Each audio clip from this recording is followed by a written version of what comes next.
Our first reading today is from Memory of Water by the Finnish author Emily Aitaranta. Water is the most versatile of all elements. It isn't afraid to burn in fire or fade into the sky.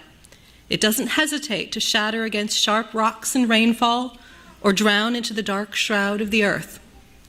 It exists beyond all beginnings and ends. On the surface, nothing will shift, but deep in underground silence, water will hide and with soft fingers coax a new channel for itself until stone gives in and slowly settles around the secret space. Death is water's close companion, and neither of them can be separated from us, for we are made of the versatility of water and the closeness of death. Water doesn't belong to us, but we belong to water. When it has passed through our fingers and pores and bodies, nothing separates us from earth. You might say I have a difficult relationship with water. Clearly, I need it to survive. I couldn't make my much-loved tea without it. I enjoy going to the beach to watch the ocean or just sitting on the dock in Maine staring out over the lake, and I love to watch it rain. But you'll have a hard time getting me into that ocean or into that lake for a swim. You see, I have issues with large bodies of water. To be honest, I have issues with anything much bigger than a large puddle. I don't even take baths, only showers. I'm okay with water in a glass or in falling droplets, but anything more than that better be at a safe distance. This has been something of a problem for me over the last 10 years since our eldest daughter is so much of a swimmer. I have spent more hours than I can count up close to a swimming pool, even, gasp, leaning way out over the edge with a stopwatch in hand to time races. I really can't say why I have this issue with water. I don't recall any traumatic childhood experience with it. But I have always been struck by the power of water. This was especially true when I first saw the ocean. The sheer enormity of it was difficult for me to wrap my mind around. I recall being profoundly impressed by how much bigger it was than I was, and how little I could do to resist its power. I still feel this way every time I look out over the ocean. Ironically, the very power of water that makes me so cautious is exactly what attracts my swimmer daughter to it. Some of you may have seen the Disney movie Moana from a couple of years ago. In that movie, the Polynesian title character is deeply attracted to the power of the ocean. Even as a toddler, she constantly tries to get to the water, to go further out into the deep ocean. That's my daughter. Me, not so much. She can have the big waves. I'll stick to watering plants and making tea. But however we respond to water, it is always with us. It is, in fact, the biggest part of us, so much so that the author Terry Pratchett described human beings as little bags of thinking water held up briefly by fragile accumulations of calcium. Life began in the ocean. Without water, nothing that we see around us would be here. Water is essential for the creation and continuation of life. Without it, everything dies. But water is also much more than simply essential to life. It can alter the landscape in slow, gradual ways, like the drops that slowly wear a rock face away. In this sense, water has the patience of the eons, doing its work at a geological pace that pays no heed to the fast-paced world of man. It does its work out in the open or deep underground, drop by drop, trickle by trickle. But water can also sweep across the earth in sudden violence, such as in the cataclysm of a flash flood or the fury of a hurricane. At these times, water seems more like a destroyer, indiscriminately uprooting or tearing down whatever or whomever is in its path.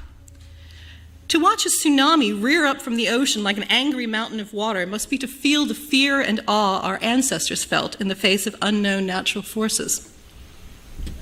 Yet water can also be gentle, soothing, a nurturer, as when gentle rains bring new life in the spring. Water is a deity with two forms, one creative, one destructive. For all that science can tell us about its states, properties, behavior, etc., it remains in some sense unknowable. In the words of Nan Shepherd, "We make it all so easy. Any child in school can understand it. Water rises in the hills, it flows and finds its own level, and man can't live without it. But I don't understand it. I can't fathom its power."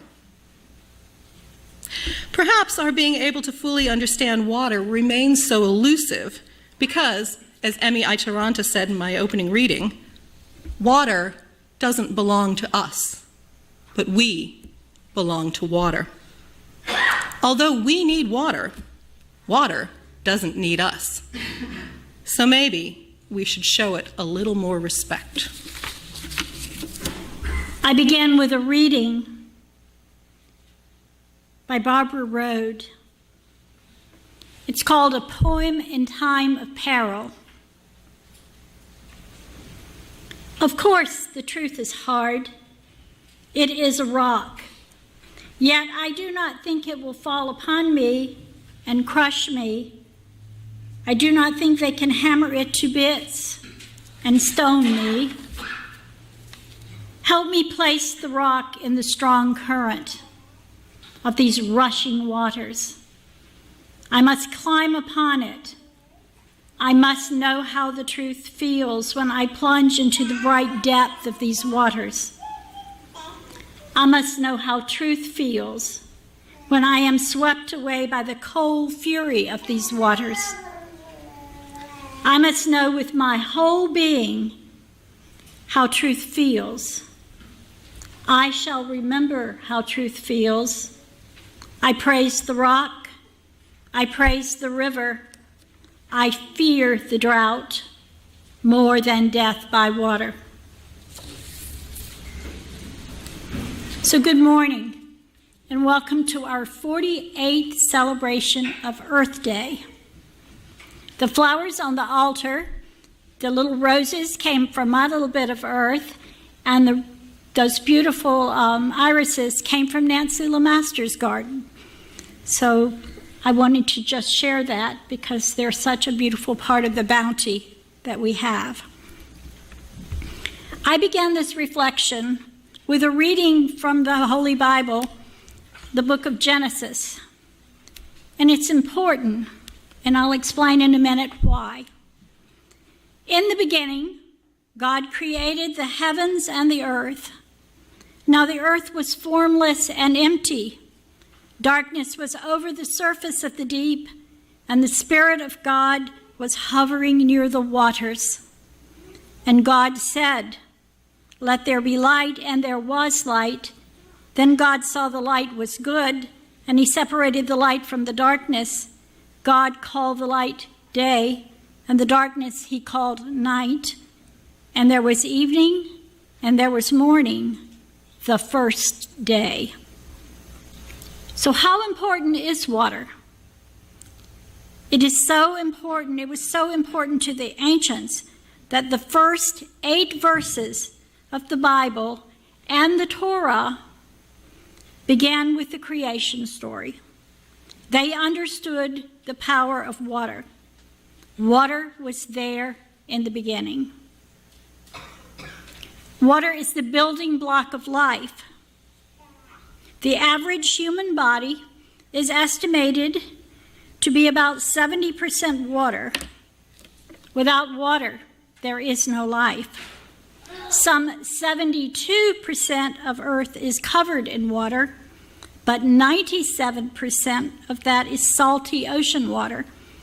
That leaves us with only 3% of the world's water that is fit to drink. Today, around the world, alarms are being sounded about the depletion of our underground water supplies. The United Nations predicts a global shortfall in water by the year 2030. Think about that. That's 12 years from now. Laura Parker, a staff writer who specializes in covering climate change and marine environments at National Geographic, states, more than 2/3 of the groundwater consumed around the world irrigates agriculture, while the rest supplies drinking water to cities. These aquifers long have served as a backup to carry regions and countries through droughts and warm winters, lacking enough snowmelt to replenish streams and waters. Now, the world's largest water reserves in Africa, Eurasia, and the Americas are under stress. Many of them are being drawn down at unsustainable rates. Nearly 2 billion people rely on groundwater that is considered under threat, which means 2 billion people are really at peril at this point. And around 1 billion people today, that is 1 in every 7 people on Earth, don't have access to safe drinking water. The water crisis is global.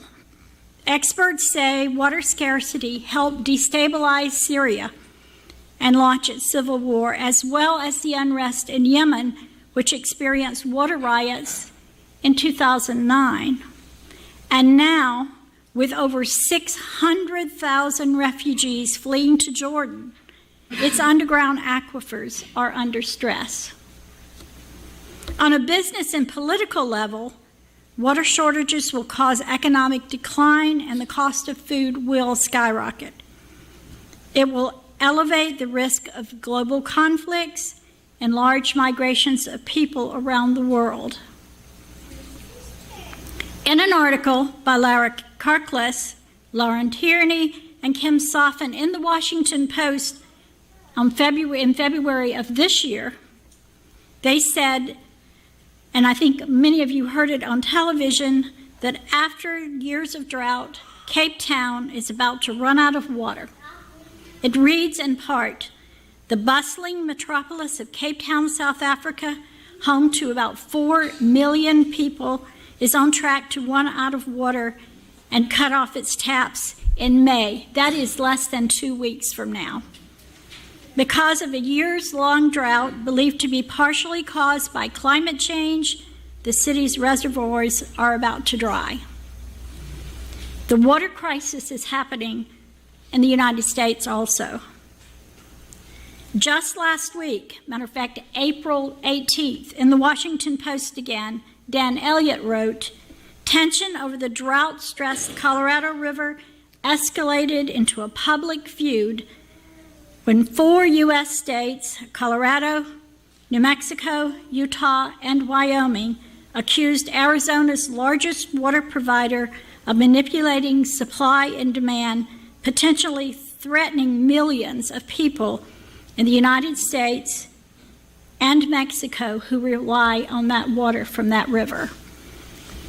And according to the Southern Environmental Law Center, in an article advocating for the long-term health of 2 major river basins, they said, for decades, Georgia, Alabama, and Florida have been battling over future allocation of water in 2 major river basins that cross their borders.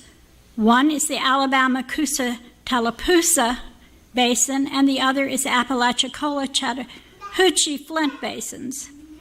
In part, it is caused because Atlanta's fast-paced growth has overtapped Lake Lanier, leading to a decades-long water fight, especially with Alabama and Florida.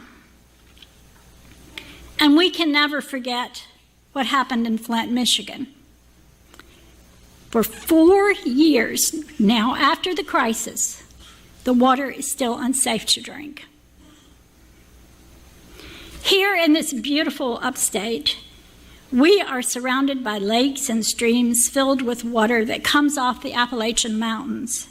It is cold and vibrant. We turn on our taps and all the water we need is at our fingertips. Our water bills are low and there is plenty of water for our gardens. But even here, we have had problems with our water supply. Since 2014, there have been seasonal battles with algae in the Anderson Regional Joint Water System, which supplies water to over 200,000 people in this area. And that includes about a dozen different systems, including Anderson, Pendleton, and Clemson.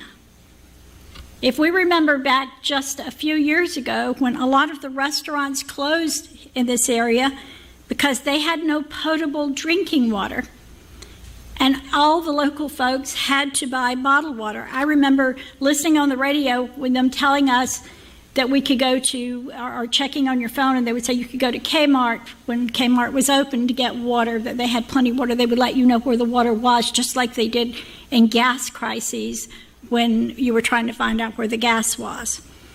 There was a large monetary cost to businesses and people's everyday budgets. We, on a very small scale, had to forage for water for some days. And the specter of drought in 2008, when Lake Hartwell was drying up to the point that you could see the town that's under the water out by Apple Island, and you could walk almost all the way out. It wasn't very far to get to the Apple Island there. And then at that time, Atlanta, because it is increasing in population, began, and Lake Lanier was drying up, they began looking at us here along the Savannah River for water. And there was a huge charge to our congressman trying to negotiate a way that we would be hopefully protected in this area. Depleted groundwater is a slow speed crisis. Scientists say so. There's time to develop new technologies and water efficiencies. But on this 48th celebration of Earth Day, we can choose to do something small that will affect the big picture. We can take small steps to ensure a safe water supply in the years to come. It's not all hopeless, you see. How? It is as simple as becoming better stewards of water around us. We can do this by reducing the amount of water we use. According to the Pacific Institute, the average American uses about 70 gallons of water per day, while the average Gambian uses 1. And the average European is somewhere in between. Another thing we can do is fix our infrastructure. According to a recent SARES report, the United States loses 6 billion gallons of treated water. That is 14% of the country's daily water usage per day due to leaky pipes. We can urge our politicians to turn their attention to repairing our leaky pipes and updating our water treatment systems. And finally, a word of caution. The water people are fighting over is not the treasure of a few. There will always be mabuyas in the world, like the lizard in today's story, who believe the water belongs to them. As the story goes, the hole in the ground belongs to whoever owns it. The water belongs to everyone. Water was there in the beginning. I leave you with this passage from the novel Half-Broke Horses by Jeanette Walls. It reminds us that the water we use is recycled from the air to the land, to the sea, and back again. Water shapes our planet and nearly every aspect of our lives. The water that falls today has origins at the beginning of time. The character Jim Smith says, "The water you kids are playing in," he says, "had probably been to Africa and the North Pole. Genghis Khan or St. Peter or even Jesus may have drunk it. Cleopatra may have bathed in it. Crazy Horse might have watered his pony in it. Sometimes water was liquid. Sometimes it was rock-hard ice. Sometimes it was soft snow. Sometimes it was visible but weightless clouds. And sometimes it was completely invisible vapor floating into the sky like the souls of dead people. There was nothing like water in the world, Jim said. It made the desert bloom, but also the rich bottomland into swamp.